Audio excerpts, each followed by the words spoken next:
NorthWestern Energy's electric rates coming as a shock to some of its customers. For the first time in nearly a decade, it appears that Montana's largest electric utility is positioning itself for a general rate increase. Now, it's still too early to say whether NorthWestern will ask the Public Service Commission to consider a rate increase, but as MTN's Mike Dennison reports now, already NorthWestern's electric rates are the highest of any major utility in the region. As of January 1st, NorthWestern Energy is charging household customers about 11.3 cents per kilowatt hour for electricity.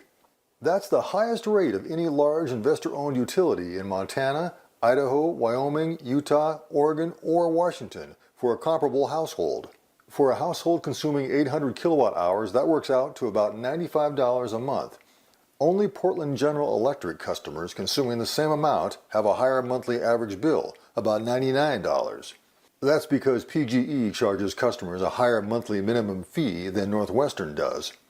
Household customers for most utilities in the region have average monthly bills in the $70 to $85 range. The lowest cost utility is Idaho Power, whose customers have an average monthly electric bill of about $71. They pay about 8.2 cents per kilowatt hour. Why are NorthWestern Electric customers paying these high prices when market prices for electricity are at historic lows? One culprit, deregulation in the late 1990s. NorthWestern's predecessor, Montana Power Company, sold off its power plants, and since 2007, when deregulation was repealed, NorthWestern has been buying back those power sources. Most of the utilities have owned generation for a significant period of time. The cost of that generation goes down over time because of depreciation.